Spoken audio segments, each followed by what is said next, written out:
everyone, and welcome back to the Shamrock Quilt Studio. I wanted to give you a brief update on how I'm doing with our EPP project, Purple Pursuit. As you recall, when we had our last video, it was time to start hand quilting our quilt. And I have it here in my little lap frame. This is a favorite of mine. It was made by a company. I think she called it My Three Sons, and it was something I ordered over the internet through a website. I don't think she's still in business, but it is a nice little simple lap hoop that's on a lap frame that is adjustable in two places, and this spins also. So it gives you a little bit of flexibility in quilting. It holds it up for you. For me, that's particularly important because of the way I quilt. I really need both hands. So to have something that holds it is great. I have quilted on a floor frame. I use a Gray Z3, I think it's called, hand frame. It requires no basting or pinning. You just load it onto the frame and it does that for you. And I find that that's a great way to quilt if you've got a lot of straight lines. I've done several quilts on that frame and it works really well. This being a smaller one, it really doesn't justify getting the frame out and setting it up because the quilting on this is in many directions and it's fairly small, all things considered. So I am using my lap frame for this. You could use a hoop without a lap base. That would work fine too, especially if you're accustomed to using it, or if that works better for you. You could also even quilt this without a hoop at all, if that technique seems to work for you best. But this is the one I'm using. I have not a huge area done, and I'm going to have to, let me loosen this up a bit. Let's see if we can't loosen both of them up so we can kind of get a glimpse here on the back side. Whoops, there it is right there. I've got a needle here. Let me grab a hold of that and put it someplace I don't lose it. Okay, so here is where it has been quilted, and I'm going to push that a little closer to you so you can see the stitches there. You can see them right in here. And it extends all the way to the top.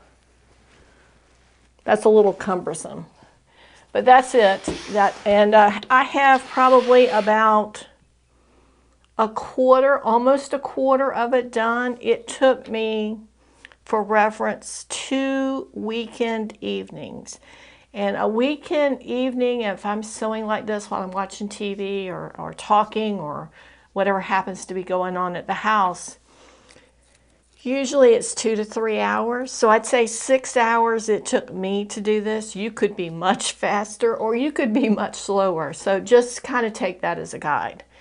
So, and then unfortunately I haven't had a whole lot of time this week to spend on it, but I hope that in the next week or so I'm going to be able to jump back on it and get some more done.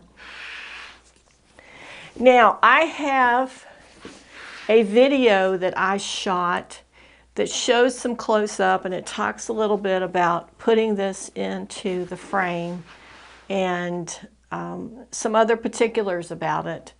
Let me give you a little bit of information, and then I'm going to have a short clip of that video that I'm going to attach to this. But what I've decided to do, if I can find that section that I quilted, is I'm taking every other design, and on this one it will be the light design, not the darker design. So every other one I am quilting just inside of that X or cross or whatever you want to call it, and then I'm stopping my thread and going to a new one. So for example, here this one is done, this one will be done, this one will be done, this one will be done. So it's every other one. It's enough that it should meet the requirements of the batting as to how closely they should be stitched.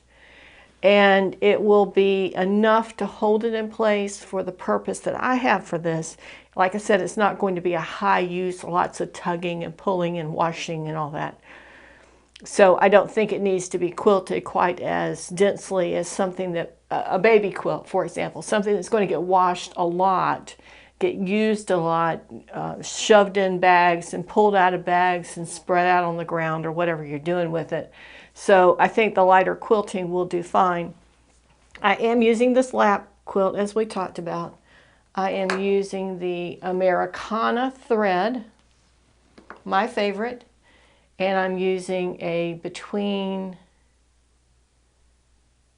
20. I'm not sure. Let me check that. I think on the other video I actually show the needles that I'm using. They're Dritz needles.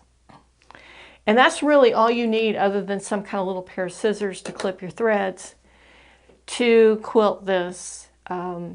And the way that I do it, let's see if I can maybe give you an idea. If I'm going to quilt this design right here, then I'm going to bring my needle through in the design next to it and come up in that design I'm going to quilt very close to the edge. And then I've got a knot on the end of my thread.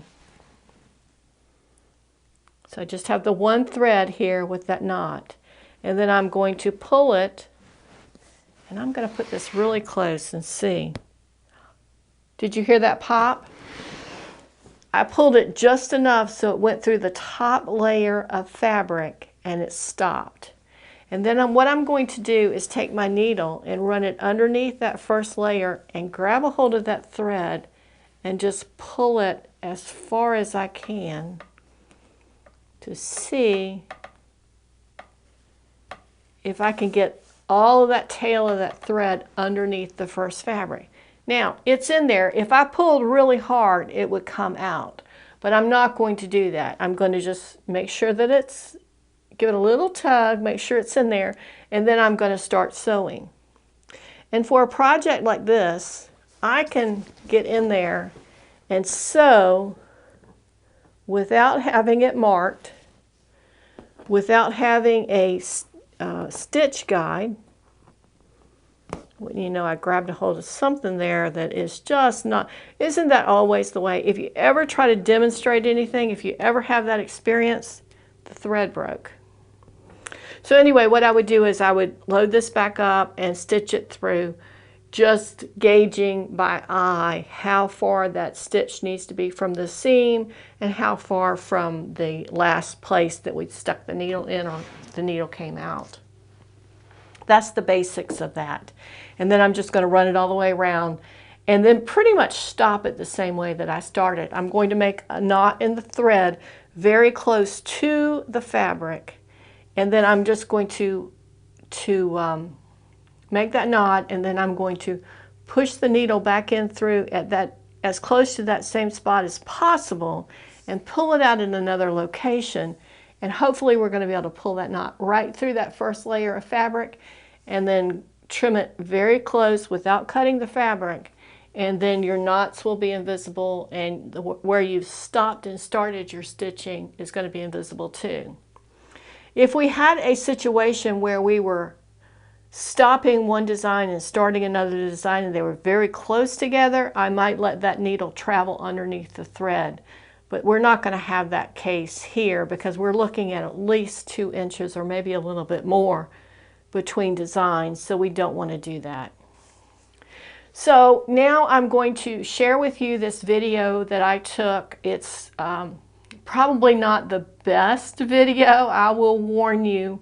It's a little rough, but I wanted you to see how I was quilting these, and we will try to get another video before it's all quilted that hopefully is a little better quality and you can see a little bit better. I'm going to shoot to do that for our next video. Hello, and here is our demonstration tape of quilting by hand on the EPP project Purple Pursuit. For this video, for some reason our audio was not working properly at the time that we recorded this. So I have sped up the tape just slightly to accommodate a voiceover for this section. In this demonstration, I am showing you how I quilt by hand. Again, I'm using the Americana thread and a quilter's between number 20. I knot the thread and pull the knot through the first layer of fabric, burying the knot inside the sandwich. Then I am quilting along the outside edge, approximately 1/16 of an inch inside the pattern fabric for all of the light colored fabrics. This means that every other X or cross is getting quilted. You will notice that the technique I use is not a rocking needle technique. I use what can be referred to as a stab stitch. This is personal preference. It's also easier physically for me to do it this way. I have noticed that given enough time, I've become proficient at this method. It is particularly easy to use this method when there are lots of seams in your design.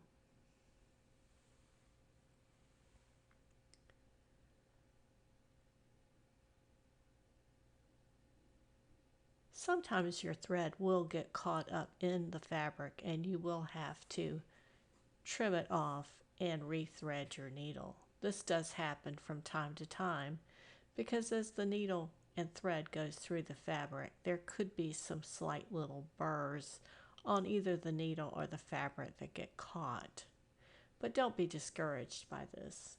In this case, I've got a little loop where it's knotted itself, so I was able to pull that out by gently tugging on the loop in the fabric. You can also arrange to have that little loop go underneath the fabric to hide the loop inside the sandwich.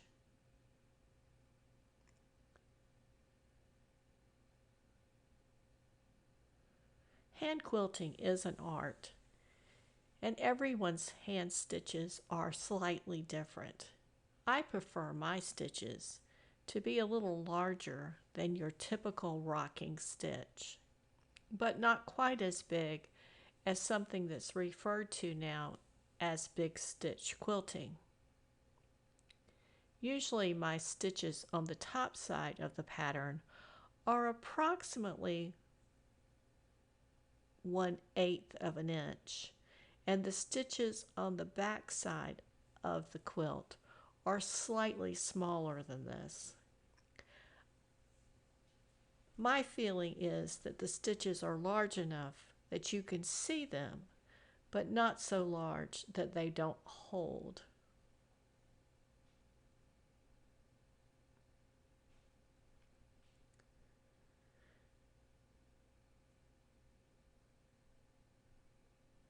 And as I get to the end of the thread, I will knot the thread very close to the top of the fabric and then pull that knot through the top layer of fabric, hiding it within the sandwich again. I do this by having the needle travel underneath the top layer of fabric and pulling that knot through at the same time. Then I can clip the thread and the knot is invisible.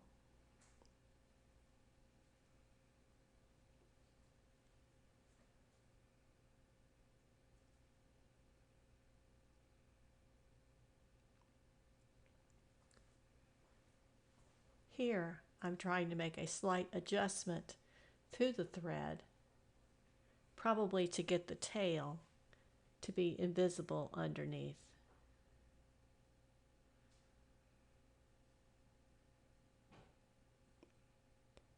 sometimes a tiny, very tiny crochet hook can do the same thing for you if you can pull it underneath in a seam area.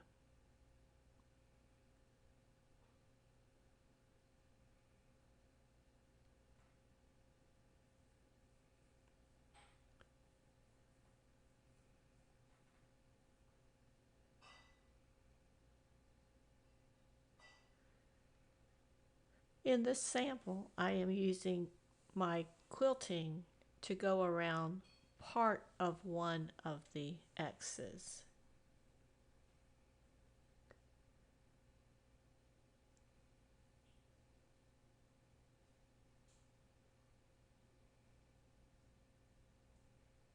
And that just demonstrated how the knot was pulled through. And now I'm going to flip it over and show you the back side and how the stitches look on the reverse.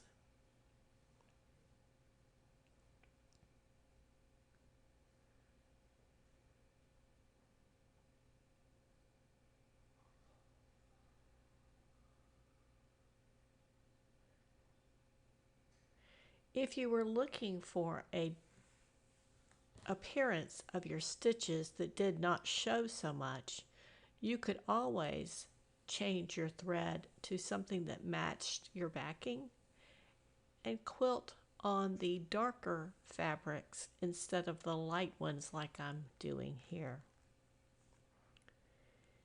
Thank you for watching this demonstration.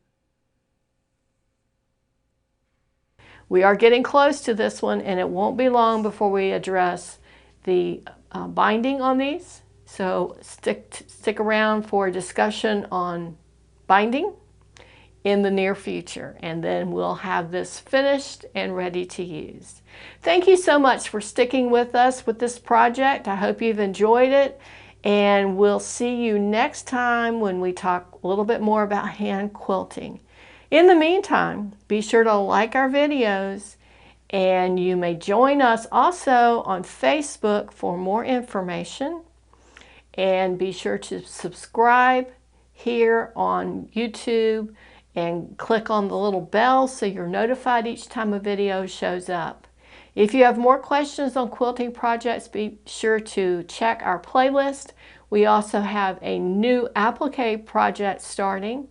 And there are other videos on the channel regarding hexes and EPPs and scrappy quilts and lots of tools and lots of show and tells for other videos.